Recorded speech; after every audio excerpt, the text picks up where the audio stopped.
Comenzamos hoy nuestro estudio del libro de Job, y este es un libro muy notable. Es el primero de los libros poéticos. En esta serie de libros que estamos comenzando hoy, tenemos además del libro de Job, los libros de Salmos, Proverbios, Eclesiastés, Cantar de los Cantares y Lamentaciones. Usted descubrirá que de este libro que tenemos aquí, así como de los demás libros poéticos, no debe tomarse como si su contenido fuera algo imaginario o irreal. Tampoco debemos interpretar con el término poético como si fuera algo que tiene rima. La poesía hebrea se forma por medio de la repetición de una idea que se llama paralelismo. Ahora, el diálogo en el libro de Job es poético. La conversación en ese día era en forma poética.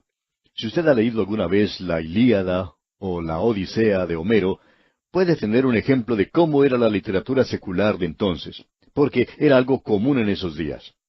Ahora, este libro es algo realmente notable, como ya hemos dicho. Hay muchas cosas interesantes que se pueden decir de él. ¿Quién fue su autor? Pues bien, se ha sugerido que Moisés podría haber sido su autor. Hay otros que opinan que fue Esdras quien lo escribió. Otros dicen que Salomón. Y aún hay otros que mencionan a Job y también a uno de los amigos de Job llamado Eliú. Él es uno de los consoladores miserables, digamos, de Job. Hay quienes creen que fue este hombre Eliú quien lo hizo. No estamos muy seguros, pero puede que haya sido él quien lo hizo. Notemos lo que dicen los versículos 16 y 17 del capítulo 32 de Job. Yo pues he esperado, pero no hablaban. Más bien callaron y no respondieron más. Por eso yo también responderé mi parte. También yo declararé mi juicio. Usted puede darse cuenta de la forma en que está hablando Eliú, y puede notar que usa el pronombre yo en estos versículos en forma repetida, lo que podría indicar que él fue quien lo escribió. Ahora hay algo más que es de interés acerca de este libro.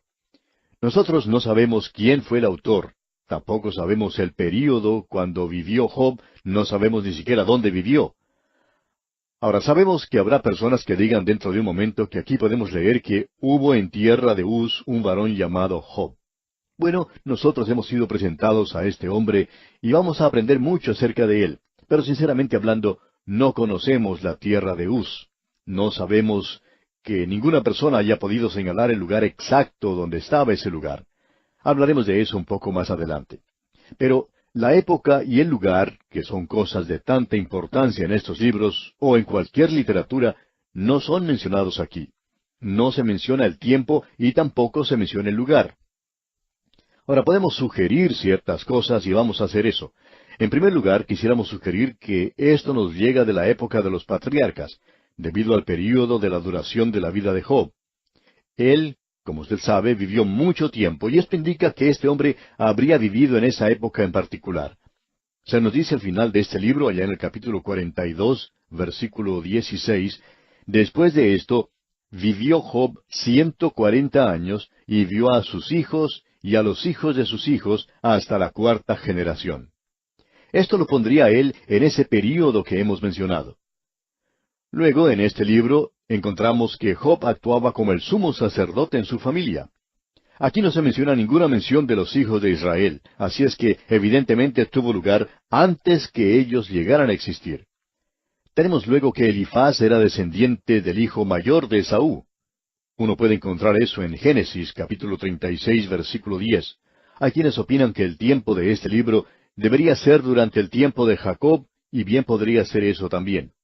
Lo importante acerca de este libro de Job es que hay muchos problemas que son presentados y que son resueltos en sus páginas. Este es un libro considerado como una obra filosófica mayor, y una de las cosas a determinar es ¿por qué sufre el justo? O lo podríamos decir de esta otra forma, da las razones por las cuales sufre el justo. No creemos que esto sea su enseñanza principal, aunque muchas personas toman esta posición. Luego tenemos que fue escrito para censurar las calumnias de Satanás contra la humanidad. También fue escrito para que Job se revelara a sí mismo. Fue escrito para enseñar paciencia. Usted recuerda que Santiago nos dice, habéis oído de la paciencia de Job. Y hablando sinceramente, aún después de leer el libro, no se oye nada de la paciencia de Job. Es muy difícil ver cómo este hombre podía ser paciente. Sin embargo, veremos eso cuando lleguemos al final del libro. Luego, creemos que el propósito principal del libro de Job, y veremos esto dentro de poco, por tanto, si usted quiere estar en desacuerdo, espere un momento antes de llegar a alguna conclusión. El propósito principal del libro de Job, decíamos, es el de enseñar arrepentimiento. Usted puede ver que cuando los hombres escriben hoy un libro sobre el arrepentimiento, siempre buscan a un personaje que ha tenido un comienzo pecaminoso. Por ejemplo, tenemos a Manasés, el rey más impío que haya existido. Vemos su historia en los libros históricos del Antiguo Testamento. Él se arrepintió, y debemos decir que de esa clase de gente siempre pensamos nosotros. También tenemos a Saulo de Tarso, el enemigo más grande que tuvo el Señor Jesucristo. Él se arrepintió también. Otra persona es San Francisco de Asís, un noble libertino de su día, pero que también se arrepintió. Ahora Dios no eligió a un hombre como esos. Él podía haberlo hecho, pero Él buscó posiblemente al mejor hombre que haya vivido en el tiempo del Antiguo Testamento. Y eligió al mejor hombre para mostrarnos que éste necesitaba arrepentirse. Al final del libro de Job dice, «De oídas te había oído, mas ahora mis ojos te ven. Por tanto me aborrezco y me arrepiento en polvo y ceniza». Y esto debería enseñar a cada creyente, a cada uno de aquellos que nos escuchan en este momento, nos debería enseñar una cosa. No importa lo buenos que creamos ser, a los ojos de Dios nos vemos como trapos de inmundicia. Esto pues debería enseñarnos que necesitamos arrepentirnos. Esta es una gran obra filosófica, como ya dijimos. Tennyson dijo de este libro que era el poema más grandioso, ya sea de la literatura moderna o de la antigua. Carlyle, el gran filósofo escocés, dijo, hablando del libro de Job, «Yo le llamo a este libro uno de los más grandes que se haya escrito por el hombre». Y Martín Lutero dijo, «Este es más magnífico y sublime que cualquier otro libro de las Escrituras». El doctor Moorhead lo dice de esta manera, «El libro de Job es uno de los poemas más nobles en existencia». Pensamos que este libro de Job es un libro que ha sido dejado de lado y muy mal entendido. Hace unos años se presentó una obra teatral llamada J.B. La escribió Archibald MacLeish, y era bastante sincero en la manera de hacerlo. Él intentó hacer una analogía entre el libro de Job y el hombre moderno, y sinceramente hablando, pensamos que él no alcanzó su objetivo. Aunque él mencionó la situación de la humanidad en el día de hoy, y sabía mucho sobre eso, pero no creemos que él supiera lo suficiente acerca de Job y del gran propósito que él tenía. Él habla de desesperación y también de la esperanza del hombre moderno en ese libro. Pero debemos decir que más allá de eso, no creemos que exista ninguna analogía, y vamos a decirle por qué. El libro de Job revela a un hombre que está muy consciente de Dios, que en el principio no se veía a sí mismo a la luz de la presencia de Dios, y que no encontraba nada malo en sí mismo, aunque él era ciertamente una persona muy egoísta en lo que concernía a su propia justicia. Y él mantuvo esto ante aquellos que le rodeaban. Él dijo que pensaba que ante Dios él estaba bien. En realidad, él quería entrar a la presencia de Dios para defenderse a sí mismo. Y cuando lo hizo, se dio cuenta que necesitaba arrepentirse. Podemos darnos cuenta que esto no representa al hombre moderno para nada. El psiquiatra en el día de hoy le dice al hombre moderno que la razón por la cual él está haciendo esas cosas malas es porque su mamá no lo amó como lo debería haber amado. Y pensamos que el verdadero problema es que su madre no lo castigó tanto como merecía. Eso es lo que anda mal con la presente generación, y la causa de la mayoría de los problemas que tenemos es esa. Pero el problema en realidad es que la madre y el padre fueron negligentes en cuanto a la disciplina del joven y de la joven de hoy. Reconocemos que esa es la causa de la gran mayoría de los problemas hoy. Pero usted puede apreciar que no podemos ir acusándonos los unos a los otros. Nosotros estamos tratando de acusar a alguna otra persona por nuestras deficiencias, nuestra falta de habilidad y nuestro pecado. No estamos haciendo las cosas correctamente. Hay uno que llevó todos nuestros pecados, pero hasta cuando usted y yo reconozcamos que somos pecadores y nos acerquemos a Él, amigo oyente, estamos echándole la culpa a quien no la merece. Pensamos que es algo muy vil el que nosotros le echemos toda la culpa a la madre. Eso es algo terrible de hacer contra una persona. Y encontramos que muchas personas lo están haciendo en el día de hoy. Nosotros tenemos aquí ese problema. El hombre moderno se encuentra en un verdadero apuro y está en una situación desesperada. Pero su gran problema es que le está echando la culpa a otros y no se puede dirigir a ningún lugar donde pueda encontrar consuelo, porque el hombre moderno de nuestra época, con todo su materialismo y secularismo, se ha rodeado de todos los adelantos de la ciencia, pero no tiene un Dios a quien dirigirse. Uno puede visitar algunas casas modernas y encontrar que tienen un sinnúmero de artefactos modernos que lo sorprenden a uno. Botones por aquí y botones por allá para encender las luces desde un lugar central sin necesidad de ir a otras partes de la casa, desde donde también se pueden hacer sonar timbres y abrir desde ese mismo lugar diferentes puertas en la casa y encender las luces de afuera. Uno nunca termina de sorprenderse cuando ve cosas como estas. Y esto para ellos es algo que les da seguridad. Y muchos de nosotros tenemos cosas similares. ¿Por qué? Porque el hombre moderno, amigo oyente, no tiene cómo ir a Dios hoy. No tiene un Salvador a quien dirigirse. Job lo hizo. En realidad, Dios le está dando a él una experiencia que finalmente lo llevará a la presencia misma de Dios. El hombre moderno en nuestros días está pasando por una experiencia en la cual, aun en esta sociedad tan materialista y confiada en todos esos artefactos modernos, y con todas las comodidades de la vida, se halla completamente a la deriva en un mar sobre un pequeño pedazo de madera. No sabe ni a dónde está ni cuál es su rumbo.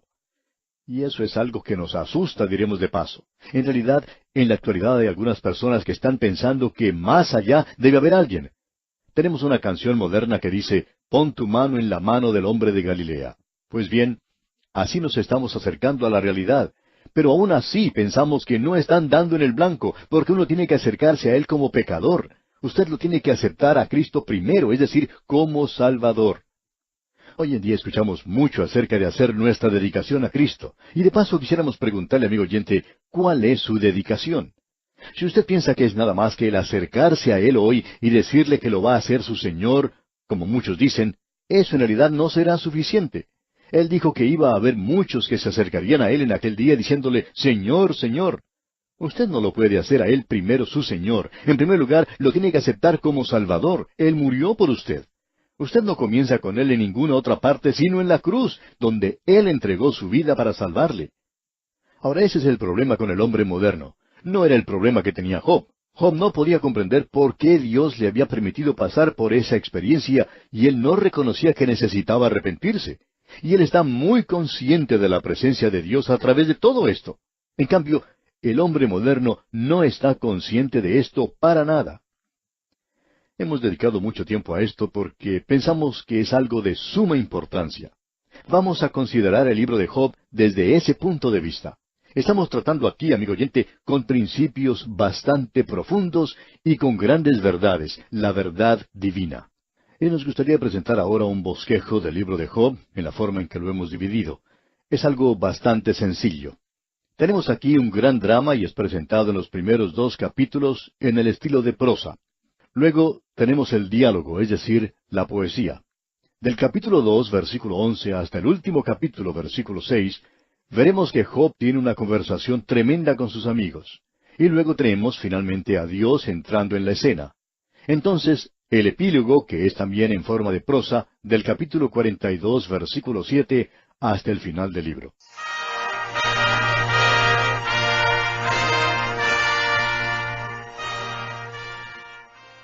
Muchas preguntas difíciles acerca de Job, o hasta imposibles, como pues el autor, la fecha, la composición de Job, o sea, su historia de composición. Sin embargo, este libro es uno de los más famosos, los mejor conocidos del Antiguo Testamento, y tiene una atracción siempre para la gente por una simple razón, y es que se trata del sufrimiento, y todos sufrimos. Entonces, en un nivel u otro, podemos identificarnos con el mensaje de Job. Se ha llamado una teodicea, y una teodicea es una justificación de la justicia de Dios a la luz de la maldad que existe en el mundo. Y esta palabra es una palabra compuesta de 2 palabras griegas, theos y dike, es Dios y justicia. Y la persona que creemos que inventó la palabra fue Gottfried Leibniz en 1710, en un ensayo que escribió en francés para contestar el argumento que se ha repetido 1000 veces, o muchas miles de veces, que el sufrimiento en el mundo significa que Dios no puede ser bueno y omnipotente al mismo tiempo. Entonces ahí está el problema y hemos probablemente luchado con este problema. Personalmente hemos escuchado a personas que niegan a Dios o cuestionan a Dios precisamente por el gran sufrimiento que existe en el mundo. Y aquí en respuesta él escribió este ensayo que él llamó una teodicea, una defensa de Dios, una justificación de Dios. Vamos a regresar a este tema de la justificación de Dios al final, cuando hablamos del mensaje. El autor y la fecha de Job. Ha habido muchas sugerencias sobre la identidad del autor de Job y su fecha, pero el libro es anónimo. Y pues por lo tanto son suposiciones, pero nadie puede decir que este es el autor y tiene que ser él, porque pues es anónimo. Algunos de los críticos han sugerido más de un autor y diferentes etapas de desarrollo en su composición, y ellos se han dedicado a buscar cuáles partes son posteriores, cuál es la parte original y luego cómo se ha desarrollado. Pero otra vez son suposiciones. Hay evidencia interna de que el contexto histórico de Job fue durante el tiempo de los patriarcas. Pero aquí cuando digo el contexto histórico de Job, estoy refiriéndome a la persona de Job, no al libro de Job. Y tenemos que distinguir, porque cuando vivió Job y cuando se escribió el libro que lleva su nombre, pueden ser dos fechas muy diferentes. Pero cuando estamos hablando de la persona de Job, hay evidencia de que fue durante los patriarcas, hasta quizás antes de Abraham. Porque Job fungía como sacerdote de su propia familia. Y esto después de Moisés, esto habría sido pues mal visto, no bien visto. Entonces aquí podemos decir que pues en la época patriarcal. La identidad de Job. Ezequiel 14 y 20 y Santiago 5:11 se refieren a Job como una figura histórica. Y por lo tanto debemos pues suponer y debemos creer que es una persona que sí existió y sí sufrió. No se ha identificado la ubicación exacta de Uz. Uz es su región, su tierra. Pero Uz se menciona en la Biblia y se menciona con Filistia, Edom, Amón y Moab en Jeremías 25:20. Y en Lamentaciones 4:21 los edomitas ocupaban la tierra de Uz. Entonces podemos identificar la tierra de Uz en el sur, la parte sur de Israel, porque aquí Filistia estaba al sur oeste y los otros países mencionados estaban al sur este de Israel. Y también, pues por lo tanto y sobre todo por 4:21, los edomitas ocupaban la tierra. Y Job 1:3 dice que Job era una de las personas más grandes de la gente del oriente. Entonces este sur, oriente, ya estamos ubicándonos más o menos en Edom. Y como Lamentaciones dice que los edomitas ocupaban la tierra de Uz, entonces probablemente ahí por la región de Edom. Bien, es decir que lo más probable es que Job no era israelita, posiblemente moabita, o posiblemente ni moabita, porque los moabitas eran después, más o menos, pues sí, contemporáneos de los israelitas. Entonces a lo mejor fue antes del pacto con Abraham. Era un gentil, pero todos eran gentiles, o sea, antes del llamamiento de Abraham, era de las naciones. Entonces es muy interesante que el protagonista principal no es un israelita. Bien, el género de Job. Esta pregunta no es tan fácil. ¿Cuál es el género de Job? Por un lado, si Job fue una figura histórica, lo natural sería identificar el libro como historia. Sin embargo, fuera del prólogo y el epílogo, los protagonistas hablan en poesía, algo que los seres humanos no hacemos espontáneamente. Entonces, por lo tanto, podemos ver que es un libro poético, es un libro muy estilizado, Entonces, no podemos concebir del diálogo como una transcripción de un diálogo que pasó, porque nadie habla así. Entonces, ¿qué tenemos? Estamos como entre historia y una ficción, o quizás no una ficción. Dillard y Longman lo comparan con lo que se llama hoy en día la ficción histórica. Y hay muchos libros muy populares, son novelas y toman una base de eventos históricos, pero luego tienen mucha libertad de invención en cuanto a detalles. Y a lo mejor no aquí tanto con detalles, sino con el estilo. A lo mejor podemos creer y debemos creer que tuvieron este debate, esta conversación. Sin embargo, pues no hablaban todos en verso. Entonces aquí el autor él utilizó mucha libertad, ejerció mucha libertad en el estilo de cómo presentar la cosa. Se mencionó aquí que es una teodicea, pero no responde directamente al problema de la maldad. O sea, es una teodicea rara porque no contesta la pregunta principal de una teodicea. No da una respuesta al problema de la maldad. Entonces, no es una teodicea en el sentido moderno. Es un debate sapiencial, eso sí, pero es un debate que llega a un empate. O sea, realmente no hay ganador. Y normalmente, esperaríamos en un debate sapiencial que habría un ganador, obvio, para justificar un lado o el otro lado. Hay un ganador, sí, pero el debate en sí termina y se exhausta, se agota. Y nadie quiere decir más porque ya se han repetido tantas veces que ya no hay mucho más que decir. Entonces está raro como debate, está raro como teodicea, y como historia también, como no entra muy bien en el género 100% histórico. Entonces a lo mejor, pues esta sugerencia de Dillard y Longman, una ficción histórica o quizás una historia muy poetizado, o poetizada. La verdad es difícil definir exactamente qué es el género de Job. Bien, la estructura de Job.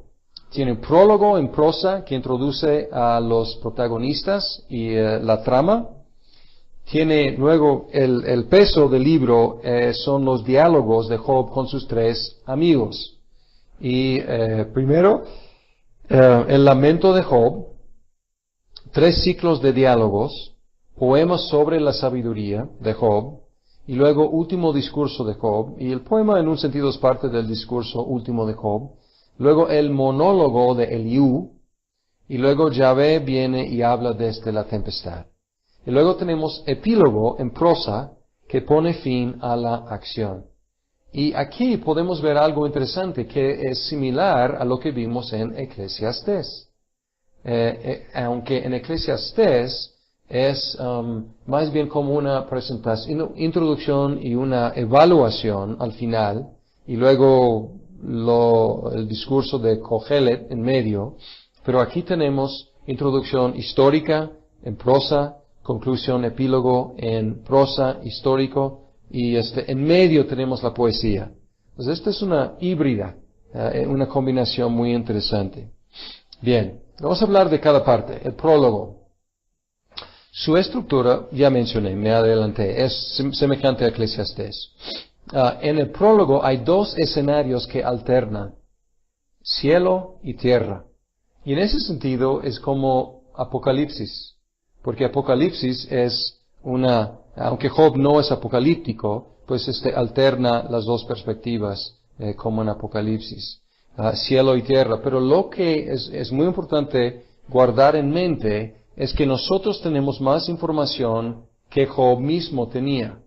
Porque los que están en el cielo saben lo que está pasando en la tierra. Pero los que están en la tierra no saben lo que está pasando en el cielo. Y entonces ellos no tienen esa información, y algo muy importante del libro es que nunca tienen esa información. Y nosotros tenemos mucha más información que ellos. El resultado de las conversaciones entre Job y Satanás fue que Satanás, con permiso de Dios, le quitó a Job su riqueza, sus hijos y su salud.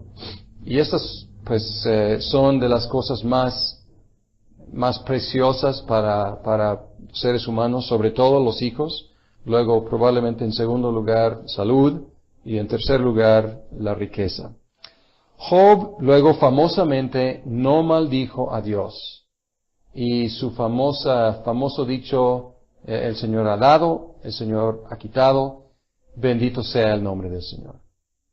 Y luego, en la segunda ronda pierde su salud, en primera ronda pierde su riqueza, sus hijos, y luego pierde su salud. Y en la segunda ronda su esposa dice, Job, pues ya maldice a Dios y muere. Y Job dice, estás hablando como una mujer necia, insensata. Y él se sienta ahí en cenizas y sus amigos llegan y se sientan con él y están ahí 7 días y nadie dice nada. Y luego empieza la trama con Job en un rompimiento del silencio con una queja. Y una queja explosiva. No maldijo a Dios, maldijo el día en que nació. Y su lamento es similar a los lamentos que ya hemos estudiado en los Salmos, aunque es pura queja sin ningún elemento positivo, porque en los Salmos muchas veces dan la vuelta. O sea, se quejan, pero luego dicen, sin embargo, en ti confío y sálvame, y etcétera, etcétera. Aquí es queja y queja y queja. Bien, entonces así inicia la cosa, la conversación. Los 3 amigos no aguantan esta queja de Job, porque creen que Job está no solo maldiciendo al día de su nacimiento, sino blasfemando a Dios. Y empiezan, Elifaz, Bildad y Zofar. Tomaron turnos y luego Job respondió a cada uno de ellos. Entonces primero Elifaz tomó la palabra y Job respondió, Bildad, la palabra y luego, etc.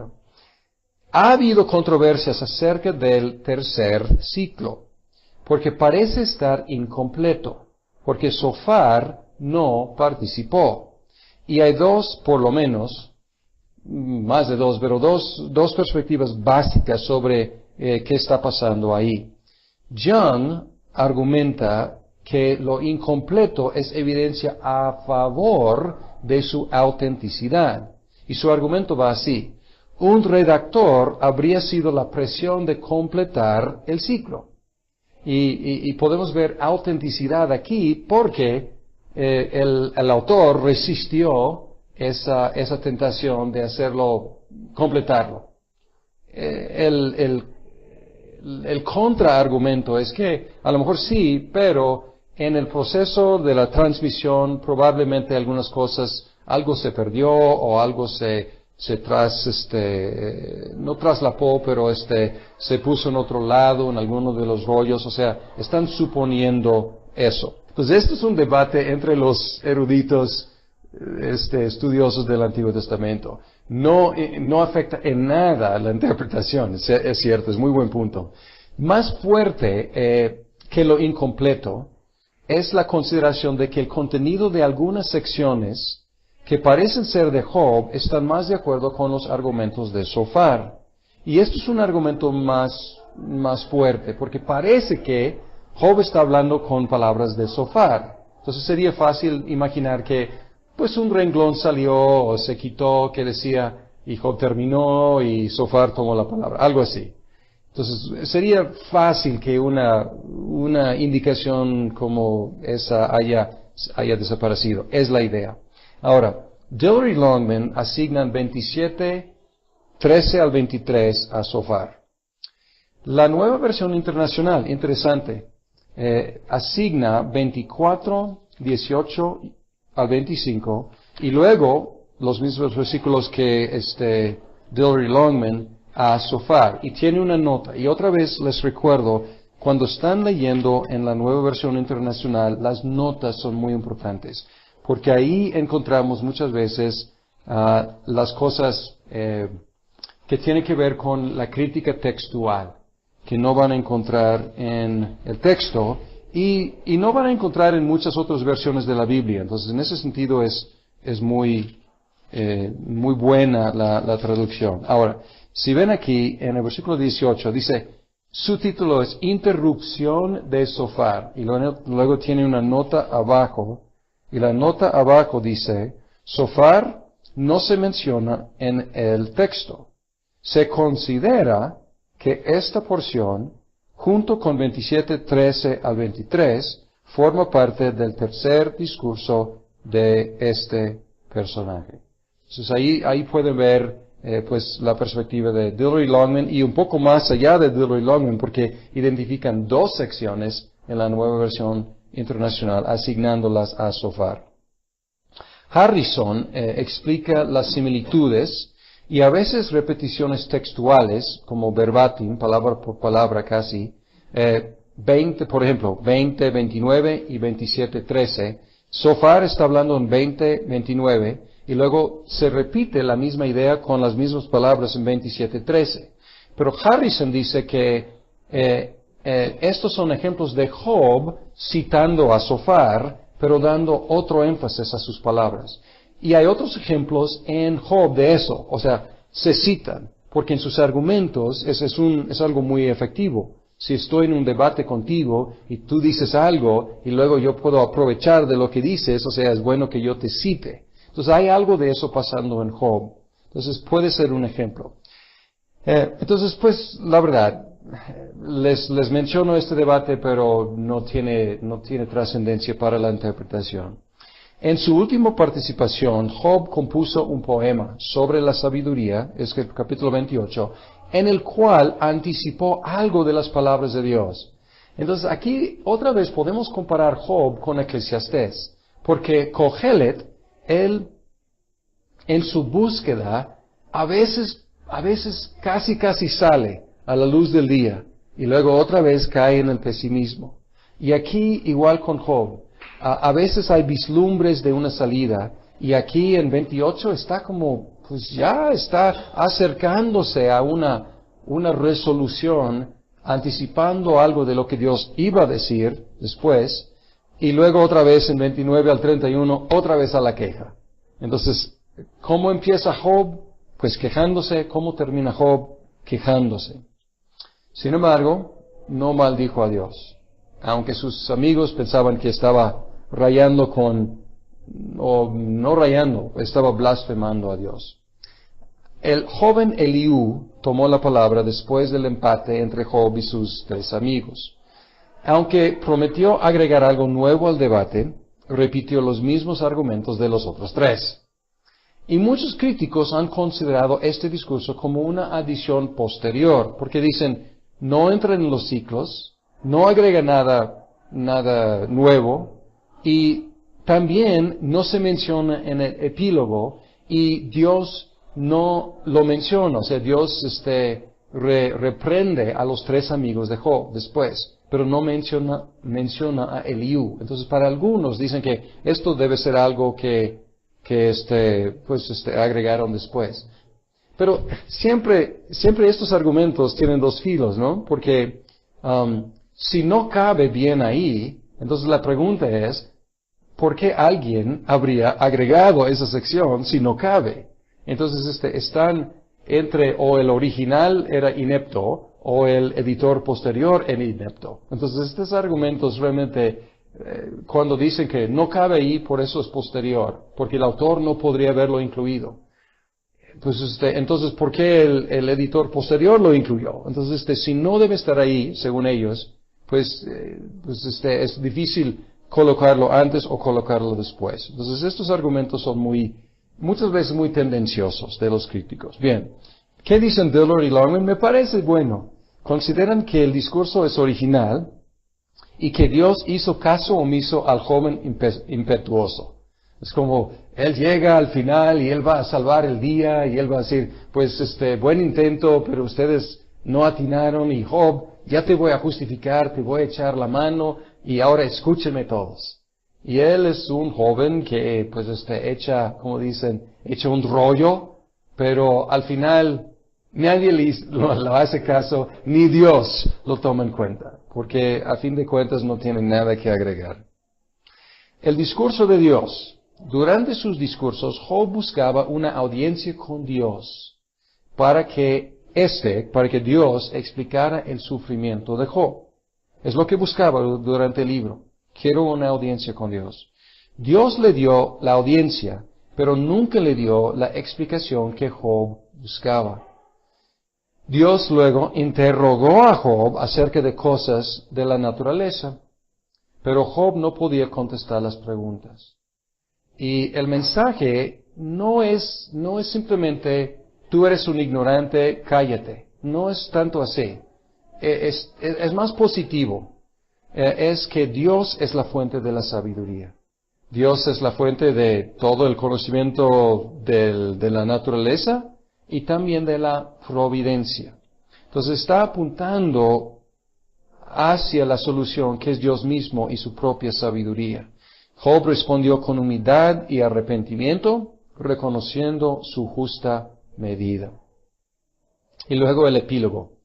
En el epílogo, Dios restauró las riquezas, la familia y la salud de Job, lo justificó y lo exaltó delante de sus amigos.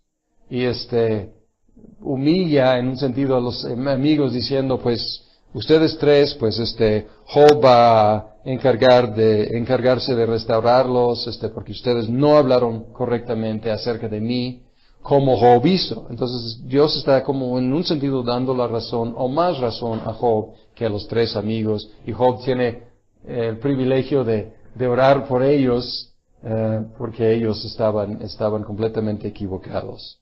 Y así termina esta trama, esta historia es bastante bien conocida. Ahora queremos analizar un poco las teologías en Job, en el libro de Job. Y la teología de los amigos era la teología de la retribución. Y esta teología se basa en una verdad, pero hace una conclusión equivocada. La verdad es esta: si pecas, sufrirás. Y hasta ahí está bien. Si pecas, sufrirás. Es una idea bíblica. El alma que pecare, morirá. Entonces, la paga del pecado es muerte. Si pecas, sufrirás. La conclusión equivocada es, si sufres, es porque pecaste. Y es una falacia, y vamos a ver un ejemplo. Quiero que consideren el siguiente argumento. Si te bañas, te mojarás. ¿De acuerdo? Te mojaste. Por lo tanto, te bañaste. Ahora, ¿cuál es exactamente en forma, es el mismo argumento que los amigos de Job estaban presentando? ¿Cuál es el problema con este argumento? Hay muchas formas de mojarte y bañarte es una sola forma de mojarte. Entonces, aquí lo que está suponiendo es que es la única forma de mojarte. Y si regresamos al argumento de los amigos, igual, están suponiendo que la única forma de sufrir es porque pecaste.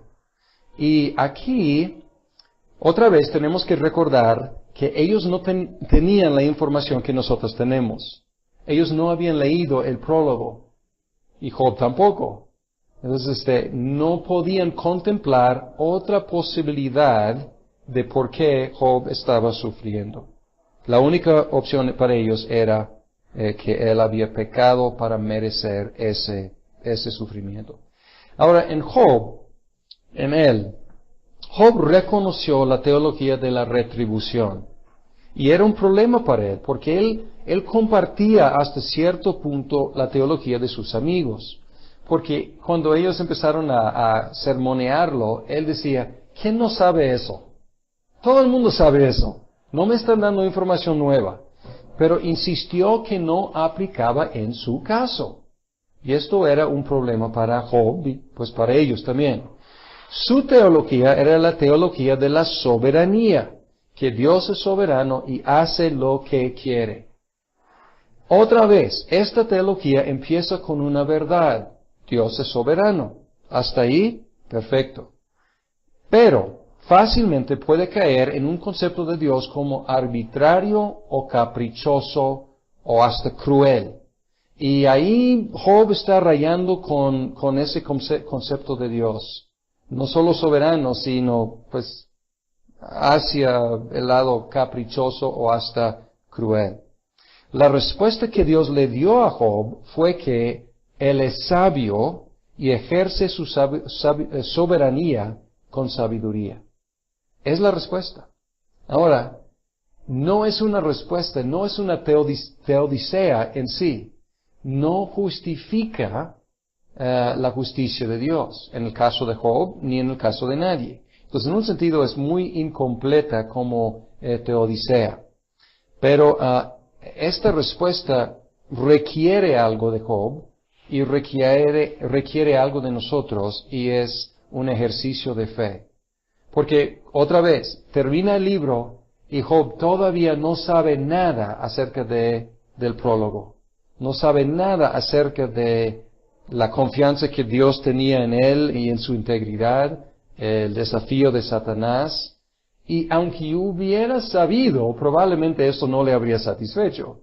Porque podría haber dicho, pues, porque yo, pero no habría otra forma de demostrarle, a lo mejor todavía podría haber quejado. Sin embargo, él no tenía nada de esa información y Dios no le dio esa información. Y esto es muy importante pastoralmente, porque sigue habiendo muchos amigos de Job en el mundo y en la iglesia cristiana. Y topo con ellos con frecuencia. Alguien está sufriendo, quiere entender su sufrimiento, y muchos no pueden resistir la tentación de consolarlos con la teología de la retribución. Ahora, no vamos a como echarnos encima y castigar a la gente y culpar a la gente porque no tenemos esa información. Porque la teología de la retribución muchas veces supone que tiene más información que tiene. Como los amigos suponían que tenían todo el paquete, no lo tenían. Pero ¿qué vamos a hacer? Vamos a ministrar a esta persona o a nosotros mismos en el sufrimiento. Y no tenemos la respuesta. Y Job no recibió la respuesta, más que Dios es sabio y ejerce su sabiduría o su soberanía con sabiduría. ¿Y saben qué? Yo he visto vez tras vez que ha sido una fuente de consolación para los que están sufriendo. Y a veces yo me siento inútil como pastor y voy con alguien que está sufriendo y no puedo explicarle su sufrimiento, pero sí puedo afirmarle de que Dios sí entiende, Dios sí tiene sus explicaciones, y Dios es bueno, es sabio, es soberano. Y muchas veces el simple hecho de explicar quién es Dios y cómo ejerce su soberanía es una fuente de gran consolación para la gente. No siempre, pues puede haber más quejas y no es como, no es una respuesta mágica que va a resolver todo para nada, pero es la respuesta que tenemos en esta vida. Y no tenemos más información todavía. Entonces, es muy práctico este libro de Job. Y hasta sorprende a veces el poder de esta explicación, que no es precisamente una explicación del sufrimiento. Más bien es una explicación de quién es Dios y cómo funciona Dios. Job y el Nuevo Testamento. Santiago presenta a Job como un ejemplo del justo que sufrió con perseverancia para inspirar a los cristianos que están sufriendo injustamente. Y si leemos el libro de Job y leemos la descripción de Santiago, decimos, pues paciencia, porque muchas veces la palabra traducida ahí en Santiago se traduce paciencia, y a veces no vemos mucha paciencia de parte de Job, pero mejor dicho es su perseverancia, es otra manera de traducir esa palabra en Santiago, su perseverancia. Él siguió, nunca negó su fe, nunca maldijo a Dios, él perseveró durante muchos capítulos, sufriendo terriblemente, sin negar a Dios, sin negar a su fe. Entonces, sí es un ejemplo de perseverancia en la fe a pesar de sufrimiento injusto. Además, y viendo esto, veo que dejé fuera, desgraciadamente, algunos textos que son muy bellos y claves en cuanto, no diría precisamente proféticos, pero son vislumbres de lo porvenir.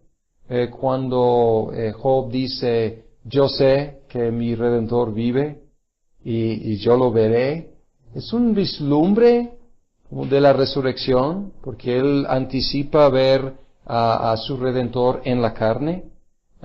Y pues voy a redactar esto e incluir algunos textos de estos. También hay un deseo de Job, y no tengo el texto aquí. Y Job dice, pues ¿quién puede intervenir entre Dios y nosotros? O sea, quiero una audiencia con Él, pero ¿quién puede como poner una mano sobre Dios y una mano sobre mí para que podamos tener ese encuentro, esa audiencia? Y ahí Job no está dando la respuesta, pero está apuntando la gran necesidad de un intermediario entre Dios y el hombre. Alguien capaz de alcanzar a Dios y alguien capaz de alcanzar a la humanidad. O sea, está en una forma simple expresando la necesidad de la encarnación de Jesucristo siendo Dios y siendo hombre. Pero regresando a este tema del sufrimiento injusto, pues en Jesucristo Dios entró en nuestro sufrimiento voluntariamente, diferente a Job. No entró voluntariamente Job, Cristo sí, y lo recibió. Y así Jesucristo es por excelencia el justo que sufrió injustamente. Y aunque su sufrimiento de Cristo no abolió todavía nuestro sufrimiento, algún día lo hará. Pues ahí hay esperanza. Esperanza de que algún día, Él va a quitar todo sufrimiento. Además, mientras tanto, su sufrimiento transforma nuestro sufrimiento injusto en una vocación noble y sorprendentemente hasta en un regalo, como Pablo dice a los filipenses. Se les fue dado no solo creer en Él, sino también sufrir con Él. Un regalo, una vocación. ¿Para qué? Para nuestra santificación y también para la salvación del mundo. Y este es el concepto en el Nuevo Testamento del sufrimiento cristiano. No es arbitrario, no es caprichoso, es una identificación con los sufrimientos de Cristo, es una vocación noble, es un regalo de Dios, es para nuestra santificación y para la salvación del mundo.